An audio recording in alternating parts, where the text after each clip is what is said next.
दोस्तों मारी गुज्जरी मोज चैनल में आपનું સ્વાગત છે। આજના વિડીયોમાં આપણે વાત કરવા જઈ રહ્યા છીએ કે જો ઠાકોર ફેમિલીના ઘરે આજે આ શું થઈ ગયું। આજે અચાનક શિલ્પા ભાભી ઉપર બેસી હુમલો કર્યો, શિલ્પા ભાભીને બેસી માર્યા। અચાનક તેમને આવું કેમ થયું? તેઓ બેસ જોડી શું કરી રહ્યા હતા કે બેસે તેમના ઉપર હુમલો કરી દીધો? અને આ જુઓ સાંજે જેન્સો અને યશુ કેવી મસ્તી કરી રહ્યા છે। આજે ખેતરમાંથી બધી જ ડુંગળી ખોદી લીધી કે નહીં? હવે લસણ ડુંગળી ખેતરમાં બાકી રહ્યા કે નહીં? કેટલું બાકી રહ્યું? બીજું નવું વાવેતર શેનું કર્યું? એ બધી જ માહિતી મળશે તમને મારા આ વિડીયોમાં। મારી ચેનલ પર નવા હોય તો ચેનલને ફટાફટ લાઈક શેર અને સબસ્ક્રાઇબ કરી દો। Full video Thakor family blog channel દોસ્તો ફૂલ વિડીયોની લિંક ડિસ્ક્રિપ્શનમાં મૂકેલી જ છે, ત્યાં જઈ તમે આખો વિડીયો વોચ કરી શકો છો। આવી ટૂંકી ટચકોડી લાઈવ લેટેસ્ટ ટ્રેન્ડિંગ માહિતી મેળવવા માટે કરી દો મારી ચેનલને ફટાફટ સબસ્ક્રાઇબ। તો ચાલો દોસ્તો વધારે રાહ ન જોતા આપણે વિડીયોની શરૂઆત કરી દઈએ છીએ। તમે વિડીયોમાં લાઈવ નિહાળી રહ્યા છો કે શિલ્પા ભાભી, રાકેશભાઈ અને તેમના મમ્મી ખેતરમાં પહોંચી ગયા છે અને જુઓ કામકાજમાં લાગી ગયા છે। તો અત્યારે તો ડુંગળીને કાઢવાનું કામ ચાલુ છે। તો જુઓ રાકેશભાઈ જે બાકી વધેલી ડુંગળી છે એ કાઢી અને પછી ઢગલો કરી રહ્યા છે।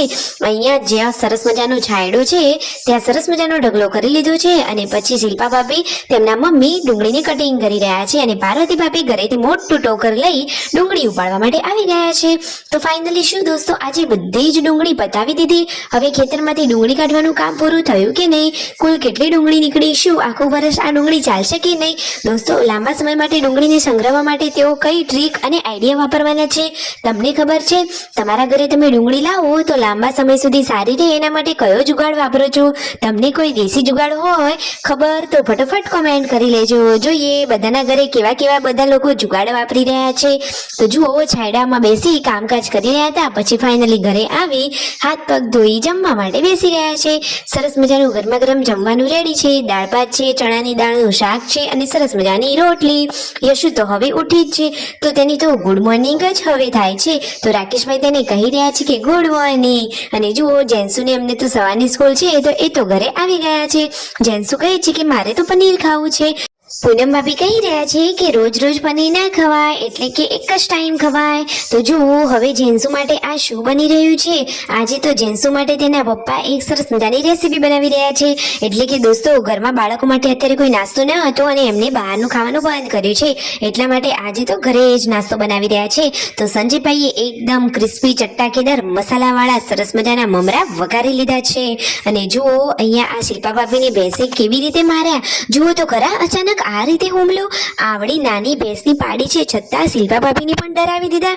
જુઓ શિલ્પા ભાભી કહે છે કે જુઓ ત્યાં પાર્વતી ભાભી અને ઉષા ભાભી વાતોચીતો કરી રહ્યા છે, તો મને એ વાતોચીતો સાંભળવી છે। આ રીતે મસ્તી કરી રહ્યા હતા અને એટલામાં જ અચાનક આ ભેંસની પાડી તેમના ઉપર હુમલો કરવા માટે આવી ગઈ। તો જુઓ શિલ્પા ભાભી તો આજે નેટ મચી ગયા, એટલે કહેતે ના કે वो तो બાર બચ ગયે। તો જુઓ અને ફાઇનલી આજે સરસ મજાનો નાસ્તો રેડી થઈ ગયો છે। દોસ્તો શિલ્પા ભાભીને વધારે વગાડી નથી એટલે કે તેઓ તો બચી ગયા, કૂદકો મારીને સાઈડમાં જતા રહ્યા એટલે તેઓ બચી ગયા।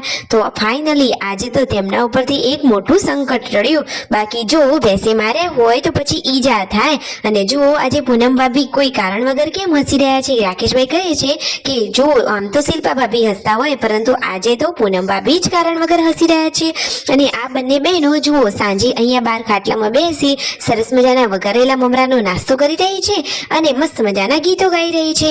રાતનું પણ જમવાનું રેડી છે। અહીંયા કોથળા સીવવાનું કામ ચાલુ છે, જે તૂટેલા છે એને સીવી રહ્યા છે શિલ્પા ભાભી। અને ફાઇનલી દોસ્તો આ રીતે આખો દિવસ એકદમ ફૂલ ફેમિલી સાથે સરસ ગયો। વિડીયો ગમે હોય તો લાઈક શેર અને સબસ્ક્રાઇબ।